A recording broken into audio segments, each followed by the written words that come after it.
ಶ್ರೀ ಗಣಪತಿ ಶಾರದಾ ಗುರುಭ್ಯೋ ನಮಃ. ಯತ್ರ ಯೋಗೇಶ್ವರ ಕೃಷ್ಣೋ ಯತ್ರ ಪಾರ್ಥೋ ಧನುರ್ಧರಃ ತತ್ರ ಶ್ರೀ ವಿಜಯ ಭೂತಿರ್ಧ್ರುವ ನೀತಿರ್ಮತಿರ್ಮಮ. ಶ್ರೋತೃಗಳಿಗೆ ಶ್ರೀ ಅಳಸಿಂಗರಾಚಾರ್ಯ ವಿರಚಿತ ಶ್ರೀ ವ್ಯಾಸ ಮಹರ್ಷಿ ಪ್ರಣೀತ ಶ್ರೀಮನ್ ಮಹಾಭಾರತದ ಅಶ್ವಮೇಧಿಕ ಪರ್ವದಲ್ಲಿ ವಿದ್ಯೆಯನ್ನು ಬ್ರಹ್ಮನನ್ನು ವನರೂಪವಾಗಿ ವರ್ಣಿಸಿದ ಬ್ರಾಹ್ಮಣ ದಂಪತಿಗಳ ಸಂಭಾಷಣೆ ಎಂಬ 28ನೆಯ ಅಧ್ಯಾಯಕ್ಕೆ ಸ್ವಾಗತ.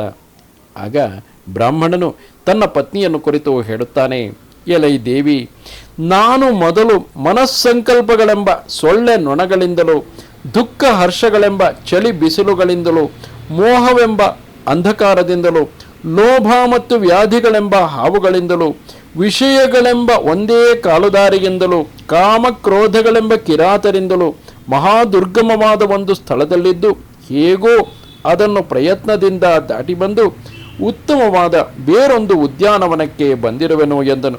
ಆಗ ಆ ಬ್ರಾಹ್ಮಣ ಪತ್ನಿಯು ಅವನನ್ನು ಕುರಿತು, ನೀನು ಹೇಳುವ ಉದ್ಯಾನವೆಲ್ಲಿರುವುದು? ಅಲ್ಲಿನ ವೃಕ್ಷಗಳಾವುವು? ಅಲ್ಲಿನ ನದಿಗಳಾವುವು? ಅಲ್ಲಿರುವ ಪರ್ವತಗಳೆಷ್ಟು? ಆ ತೋಟವು ಎಷ್ಟು ದೂರದಲ್ಲಿರುವುದು ಎಂದಳು. ಅದಕ್ಕೆ ಆ ಬ್ರಾಹ್ಮಣನು, ಪ್ರಿಯೆ ಕೇಳು, ಅದಕ್ಕಿಂತಲೂ ಬೇರೆಯಾದ ವಸ್ತುವಿಲ್ಲ, ಅದಕ್ಕಿಂತಲೂ ಬೇರೆಯಾದ ಸುಖವಿಲ್ಲ, ಅದರೊಡನೆ ಅಭಿನ್ನವಾದ ಅದು ಅಂಟಿಕೊಂಡಿರುವಂತಹ ಪದಾರ್ಥವೂ ಇಲ್ಲ. ಸುಖವನ್ನು ಉಂಟು ಮಾಡತಕ್ಕ ಸಾಧನವೋ ಅದನ್ನು ಬಿಟ್ಟು ಬೇರೆ ಯಾವುದೂ ಇಲ್ಲ.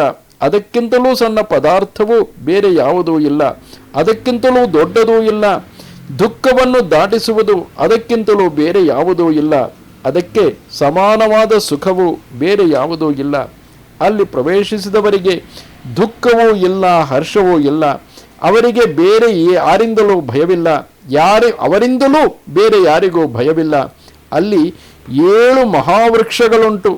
ಇಲ್ಲಿ 7 ಮಹಾವೃಕ್ಷಗಳೆಂದರೆ ಮಹತ್ತು, ಅಹಂಕಾರ ಮತ್ತು ಪಂಚ ತನ್ಮಾತ್ರಗಳಿಂದಾದ ಶರೀರವೆಂದು, ಫಲಗಳೆಂದರೆ ಆ ಶರೀರ ಕಾರಣವಾದ ಯಾಗಾದ್ಯ ಪೂರ್ವವೆಂದು, ಅತಿಥಿಗಳೆಂದರೆ ಆ ಅಪೂರ್ವಕ್ಕೆ ಕಾರಣವಾಗಿ ದೇವತೆಗಳೆಂಬ ಅತಿಥಿಗಳ ಪ್ರೀತಿಗೆ ಸಾಧನವಾದ ಯಾಗಕ್ರಿಯೆಯೆಂದು, ಆ ಆಶ್ರಮಗಳೆಂದರೆ ಯಾಗಾಶ್ರಯನಾದ ಕರ್ತನೆಂದು, ಸಮಾಧಿಗಳೆಂದರೆ ಆ ಯಾಗಾದಿ ಕರ್ಮಗಳಲ್ಲಿ ಅಭಿಮಾನವನ್ನು ಹುಟ್ಟಿಸತಕ್ಕ ರಾಗಾದಿಗಳೆಂದು, ದೀಕ್ಷೆಗಳೆಂದರೆ ಶರೀರ ಧರ್ಮಗಳನ್ನು ತನ್ನಲ್ಲಿ ಆರೋಪಿಸಿಕೊಳ್ಳುವುದು ಎಂಬ ವ್ಯಾಖ್ಯಾನವೂ ಇದೆ.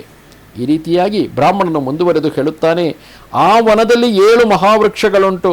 ಅಲ್ಲಿ 7 ಹಣ್ಣುಗಳು, 7 ಅತಿಥಿಗಳು, 7 ಆಶ್ರಮಗಳು, 7 ಸಮಾಧಿಗಳು, 7 ದೀಕ್ಷೆಗಳು ಇರುವವು. ಇದೇ ಆ ಅರಣ್ಯದ ಸ್ವರೂಪವು. ಅಲ್ಲಿ ಮನಸ್ಸೆಂಬ ಮರಗಳು, ಶಬ್ದ ಮೊದಲಾದ 5 ವರ್ಣಗಳಿಂದ ಕೂಡಿದ ವಿಷಯಾನುಭವವೆಂಬ ದಿವ್ಯ ಪುಷ್ಪಗಳನ್ನು, ಅವುಗಳಿಂದ ಉತ್ಪನ್ನವಾಗುವ ಪ್ರೀತಿ ಮೊದಲಾದ ಫಲಗಳನ್ನು ಬಿಡುತ್ತಾ ಆ ವನವನ್ನೆಲ್ಲ ವ್ಯಾಪಿಸಿರುವವು. ಮತ್ತು ಅಲ್ಲಿನ ಕಣ್ಣುಗಳೆಂಬ ಮರಗಳು 2 ಬಣ್ಣವುಳ್ಳ ಪುಷ್ಪಗಳನ್ನು, ಫಲಗಳನ್ನು ಬೆಳೆಯುತ್ತಾ ಆ ವನವನ್ನು ವ್ಯಾಪಿಸಿರುವವು. ಮತ್ತು ಅವಿದ್ಯೆ ಎಂಬ ವೃಕ್ಷಗಳು ಸುಖಕರಗಳಾಗಿ ತ್ರಿಗುಣಗಳೆಂಬ 3 ವರ್ಣವುಳ್ಳ ವಿಷಯಾನುಭವವೆಂಬ ಪುಷ್ಪಗಳನ್ನು, ಫಲಗಳನ್ನು ಹುಟ್ಟಿಸುತ್ತಾ ಆ ವನವನ್ನೆಲ್ಲ ಆವರಿಸಿರುವವು. ಮತ್ತು ಅಲ್ಲಿ ಯಾಗಾದಿ ಕರ್ಮಗಳೆಂಬ ವೃಕ್ಷಗಳು ಸ್ವರ್ಗಾದಿಗಳೆಂಬ ಸುವಾಸನೆಯುಳ್ಳ ಪುಷ್ಪಗಳನ್ನು, ಫಲಗಳನ್ನು ಹುಟ್ಟಿಸುತ್ತಾ ಆ ವನವನ್ನೆಲ್ಲ ವ್ಯಾಪಿಸಿಕೊಂಡಿರುವವು. ಮತ್ತು ಅಲ್ಲಿ ಧ್ಯಾನ ತಪೋರೂಪವಾದ ಮರಗಳು ಬ್ರಹ್ಮಸ್ವರೂಪವೆಂಬ ಒಂದೇ ಬಣ್ಣವುಳ್ಳ ಪುಷ್ಪಗಳನ್ನು, ಫಲಗಳನ್ನು ಬಿಡುತ್ತಾ ಆ ವನವನ್ನೆಲ್ಲ ವ್ಯಾಪಿಸಿರುವವು. ಮತ್ತು ಅಲ್ಲಿ ಬುದ್ಧಿ, ಮನಸ್ಸು ಎಂಬಿ ಮಹಾವೃಕ್ಷಗಳು ಅವ್ಯಕ್ತ ಸ್ವರೂಪವುಳ್ಳ ಮನೋರಥಗಳು ಎಂಬ ಪುಷ್ಪ ಫಲಗಳನ್ನು ಬಿಡುತ್ತಾ ಆ ವನವನ್ನೆಲ್ಲ ವ್ಯಾಪಿಸಿಕೊಂಡಿರುವವು. ಅಲ್ಲಿ ಜ್ಞಾನವೆಂಬ ಒಂದು ಅಗ್ನಿಯು, ಬ್ರಹ್ಮಜ್ಞಾನಿ ಎಂಬ ಯಜಮಾನನು, ಒಳ್ಳೆ ಮನಸ್ಸು ಮತ್ತು ಬುದ್ಧಿ ಎಂಬ ಸೃಕ್ಕು ಸ್ರವಗಳು, ಪಂಚೇಂದ್ರಿಯಗಳೆಂಬ ಸಮಿತ್ತುಗಳು ಸಿದ್ಧವಾಗಿರುವವು. ಅಲ್ಲಿ ಮನಸ್ಸು ಮೊದಲಾದವುಗಳನ್ನು ಹೋಮ ಮಾಡುವುದರಿಂದ ಮೋಕ್ಷಗಳೆಂಬ 7 ವೃಕ್ಷಗಳು ಹುಟ್ಟಿ ದೀಕ್ಷಾ ಪ್ರಧಾನವಲ್ಲದ ಫಲಗಳನ್ನು ಬಿಡುವವು. ದೇವತೆಗಳೆಂಬ ಅತಿಥಿಗಳು ಆ ಫಲಗಳನ್ನು ಭುಜಿಸುವರು. ಅಲ್ಲಿ ಅಂದ್ರಿಯಾದಿ ಅಧಿಷ್ಠಾನ ದೇವತೆಗಳೆಂಬ 7 ಮಂದಿ ಮಹರ್ಷಿಗಳು ಅತಿಥಿ ಸತ್ಕಾರವನ್ನು ಹೊಂದುವರು. ಅವರೆಲ್ಲರೂ ಸತ್ಕೃತರಾಗಿ ಕಣ್ಮರೆಯಾದ ಮೇಲೆ ಮತ್ತೊಂದು ವನವು ಕಾಣಿಸುವುದು. ಅಲ್ಲಿ ಸಾಧುಗಳಿಗೆ ಮುಖ್ಯಾಶ್ರಯವೆನಿಸಿದ ಜ್ಞಾನವೆಂಬ ಮಹಾವೃಕ್ಷವುಂಟು. ಮೋಕ್ಷವೆಂಬುದೇ ಅದರ ಮಹಾಫಲವು, ಶಾಂತಿಯೇ ಅದರ ನೆರಳು. ಶಾಸ್ತ್ರದಿಂದಲೂ ಆಚಾರ್ಯೋಪದೇಶದಿಂದಲೂ ಉಂಟಾಗತಕ್ಕ ಜ್ಞಾನವೇ ಅದರ ಪಾತಿ, ತೃಪ್ತಿಯೇ ಅದಕ್ಕೆರೆಯುವ ನೀರು. ಒಳಗಿರುವ ಕ್ಷೇತ್ರಜ್ಞನೆಂಬ ಜೀವನೇ ಅದರ ವೃದ್ಧಿಗೆ ಕಾರಣನಾದ ಸೂರ್ಯನು.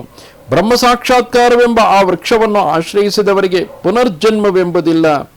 ಎತ್ತರದಲ್ಲಿಯೂ ಆಳದಲ್ಲಿಯೂ ಅಡ್ಡಲಾಗಿಯೂ ಬೆಳೆದ ಆ ವೃಕ್ಷದ ಕೊನೆಯನ್ನು ಯಾರೂ ಕಂಡವರಿಲ್ಲ.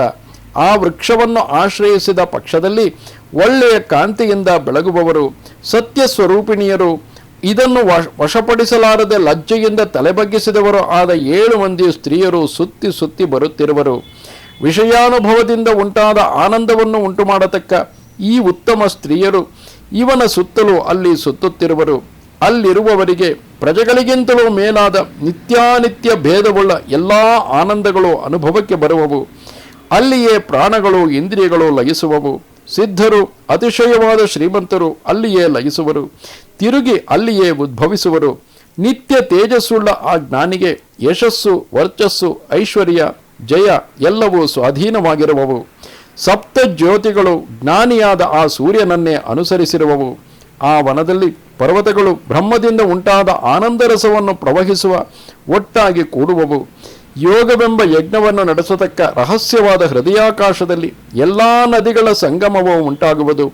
ತಮ್ಮಲ್ಲಿಯೇ ತಾವು ತೃಪ್ತರಾದ ಯೋಗಿಗಳು ಅಲ್ಲಿಂದ ಸಾಕ್ಷಾತ್ ಪಿತಾಮಹನನ್ನು ಹೊಂದುವರು. ಆಸೆಯನ್ನು ತೊರೆದು ಬ್ರಹ್ಮವ್ರತದಲ್ಲಿಯೇ ಆಸೆಯನ್ನಿಟ್ಟು ಶಾಂತರಾಗಿ ತಪಸ್ಸಿನಿಂದ ಪಾಪ ಕಾರ್ಯಗಳೆಲ್ಲವನ್ನೂ ನೀಗಿದ ಯೋಗಿಗಳು ತಮ್ಮ ಆತ್ಮನಲ್ಲಿಯೇ ಬ್ರಹ್ಮೋಪಾಸನವನ್ನು ಮಾಡುವರು.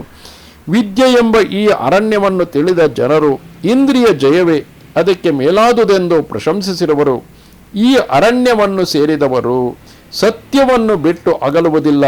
ಬ್ರಹ್ಮಜ್ಞಾನಿಗಳು ಈ ಅರಣ್ಯವನ್ನೇ ಪರಮ ಪುಣ್ಯವೆಂದು ತಿಳಿದಿರುವರು.